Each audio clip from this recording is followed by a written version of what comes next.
Australia, where the External Affairs Minister Jaishankar is currently interacting with the Indian diaspora over there, a mega outreach program by the External Affairs Minister. Let's listen in.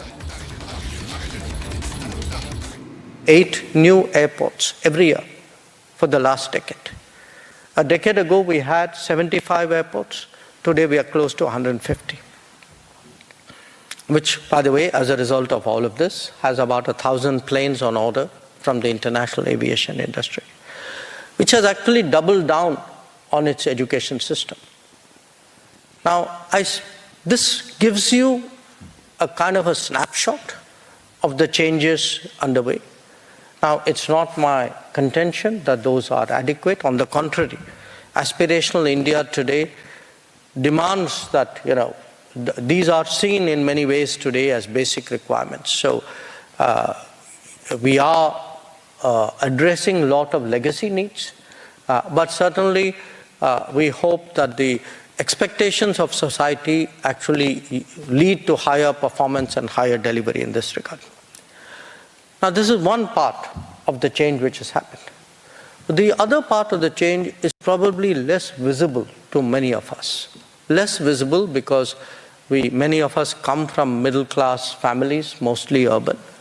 So we don't directly always experience, and I'm sure there may be some exceptions here. We don't always directly experience how the digital public infrastructure actually has delivered, particularly outside urban areas, including in urban areas, but also to those who are, I would say, of a lower income and who are socio-economically more vulnerable. And again, I want to give you some ideas of numbers. We have a program to build houses to those whose income levels are low.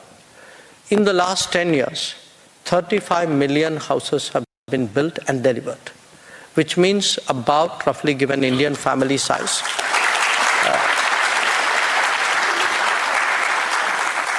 which means about 160 million people are living in houses today which they did not have a decade ago. Let's look at health. Some of you may have heard of a scheme called Ayushman Bharat. Now, the idea is to provide free or subsidized health care for those who are deserving. The users of this today number 530 million, which is roughly, the numbers, about 40% of the total population. Also that there are a lot of people who depend on government rations, on public food distribution for their nutrition. Now, during the COVID period, we took a decision that we would expand the nutritional support because at that time a lot of people, in fact, had a loss of employment or income. Today, we give direct food support to 815 million people, which is almost 2/3 of the country.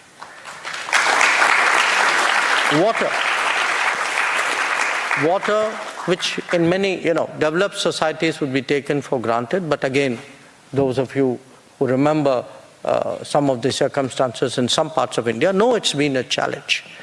That actually roughly about little more than 1/3 of the country, 500 million people have been covered by what is called the Jal Jeevan Mission. And even if you look in terms of entrepreneurship, the small loans that are given out, and a disproportionate number of these are actually given out to women. In the last decade, close to about 350 million loans have been given out. So I put this to you, that this is not just a society, which is changing at a sort of a visible level in the urban areas, in those places where you would naturally go to when you go to India. But if you go even to remote areas, if you go out of big cities, if you travel around the country today, it really hits you, the extent of change. And I must tell you, as a person who lives in India, when I go to Gujarat, where I'm elected, and I travel around in the district, which is a predominantly tribal district that I have a certain responsibility for, I can actually see these things happening on the ground. And Perhaps the most startling change is actually the UPI, the cashless transaction. We just had last week the Prime Minister of Spain, Pedro Sanchez, and Prime Minister Modi was explaining to him how it works. We encouraged him when he went to Mumbai to use one of our phones to do a transaction himself. I think he bought a Ganapati idol. But when you tell people that the cashless transactions today in India, the UPI transactions number 12 to 13 billion a month. And the American, I'm giving you a comparative figure. The US does 4 billion a year, 4 or 5 billion a year. So you have to understand today how deeply actually the digital medium has been embraced in Indian society. So when we speak today about how education will change things, how good governance can make a difference, what are the aspirations of a society, a deeply digital people have the ability today to make that kind of big jump, which we expect to see happen in the coming decade.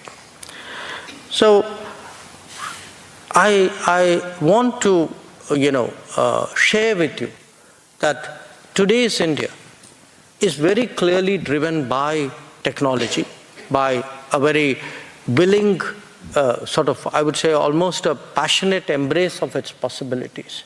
Not just by researchers and academics and, by you can say big businesses. It has actually been embraced by the people. That if street vendors start using, QR codes for payments, something has changed. Something big has changed.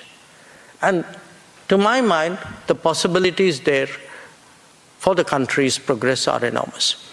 Now, while we speak of technology, I think you would have also heard. It was the External Affairs Minister S. Jaishankar in Australia hailing the Ayushman Bharat scheme, which some of the Indie rule states are yet to implement. He said that about 533 million people depend on Ayushman Bharat scheme, and he also added how it was like a lifeline during the COVID era.